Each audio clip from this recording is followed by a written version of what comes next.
జీవితాన్ని ధర్మ మార్గంలో నడిపించు. నీకు తోడుగా ఉంది 9 భక్తి. అగ్నిస్తంభ రూపధారణ మన ఆదిదేవుని అవతరణ.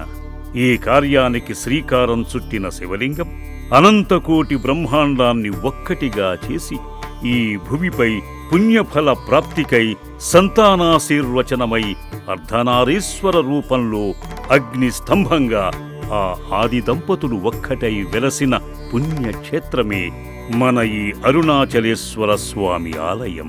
ఒక్కసారి దర్శించినంత మాత్రమునే సౌభాగ్యసిరులు వసగును, సంతోష కార్యాలు సిద్ధించును, కష్ట నష్టాలు తొలగిపోవును. ఆ పరమేశ్వరుడు మన భారతదేశంలో తమిళనాడు ప్రాంతంలో తిరువన్నామలై పట్టణంలో అరుణాచల కొండగా అవతరించినాడు.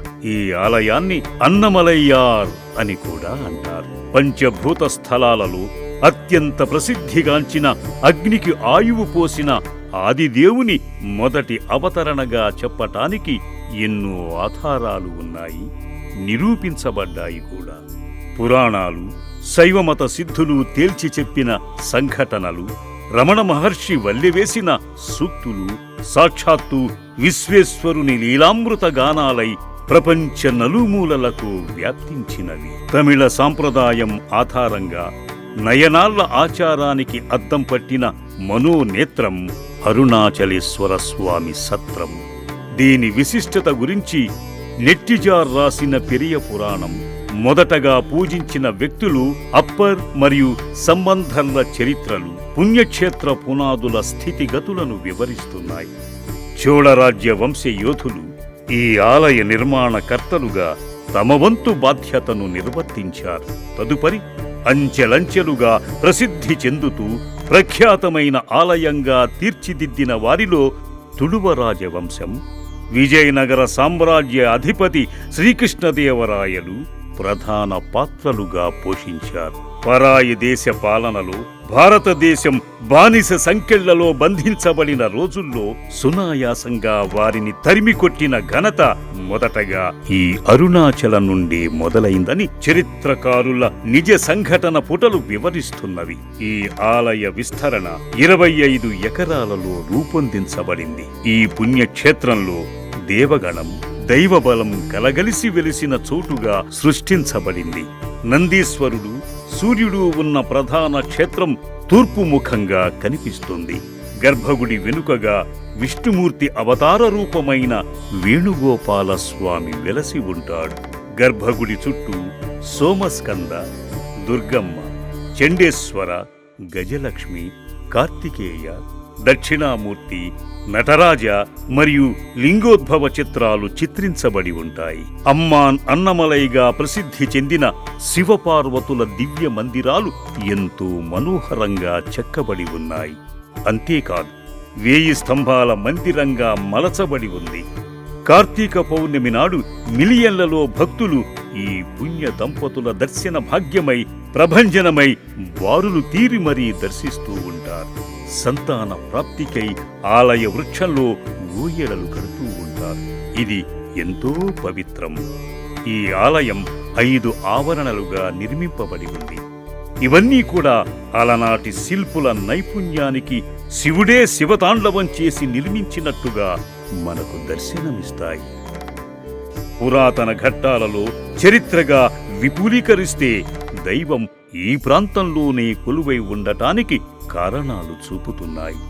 వేదాలు చెప్పిన ప్రకారం అరుణ అనగా ఎర్రని, అచలం అనగా కొండ అని అర్థం. ఈ 2 పదాలు కలిసిన వైనమే జ్యోతిర్లింగ క్షేత్రం. అదే మన అరుణాచలం. దక్షిణ భారతదేశంలో దక్షిణామూర్తిగా అవతరించిన మన ఆదిదేవుని సృష్టికి ఎన్నో విశిష్టతలు సంతరించుకున్నాయి. శివస్మరణ చేస్తూ 14 కిలోమీటర్లు చుట్టుగా ఉన్న గిరిని ప్రదక్షిస్తూ భక్తులు ముక్తిదాయకంలో మోక్షప్రాప్తిని పొందగలుగుతూ ఉంటారు. ఇది ఎంతో నిష్ఠగా చేయాలని చెబుతారు. పాదరక్షలు లేకుండా వేకువనే నడుస్తూ ఉదయం 9 గంటలకల్లా ప్రదక్షిణ పూర్తిగా వించి తిరిగి సూర్యాస్తమయం తరువాత మరలా ప్రదక్షిణ మొదలు పెడుతూ ఉంటారు. ఎందుకంటే ఉష్ణకిరణం అధికోత్పత్తిలో దైవం ధగధగా మెరుస్తూ భగభగా మండుతూ భక్తులకు దర్శనమిస్తూ ఉంటాడు.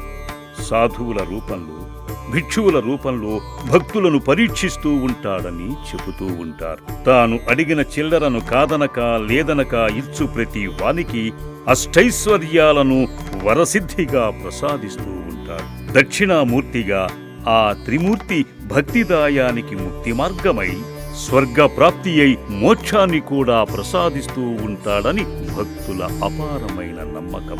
ఇది రుజువైంది కూడా. 90 పేర్లు గల శివనామ స్మరణ దేదీప్యమానంగా అహర్నిశలు ప్రతిధ్వనిస్తూ ఉంటాయి. ఆధ్యాత్మిక జీవనానికి స్వస్థత చేకూరే వైకుంఠధామం కూడా ఇదే. శివపురాణం, స్కందపురాణం, లింగపురాణం, ఋగ్వేద, అథర్వణ వేద మంత్రాలలో కూడా అరుణాచలేశ్వర స్వామి పుణ్య ప్రశస్తి లిఖించబడింది. కంటికి కనపడే అష్టమూర్తి తత్వంగా దక్షిణామూర్తి మనకు దర్శనమివ్వటానికి కారణం లేకపోలేదు. పంచభూతాలు, సూర్యచంద్రులు, జీవుడు కలిస్తే శివుడే. చితాభస్మధారి అయిన శివుడు అష్టరూపంగా మారి శ్రీకాళహస్తిలో వాయులింగంగా, జంబుకేశ్వరంలో జలలింగంగా, కంచిలో పృథ్వీలింగంగా, కోణార్కలో సూర్యలింగంగా, సీతకొండలలో చంద్రలింగంగా, ఖాట్మండులో యజమానలింగంగా అవతరించాడు కూడా. ఇది జగమెరిగిన సత్యమే.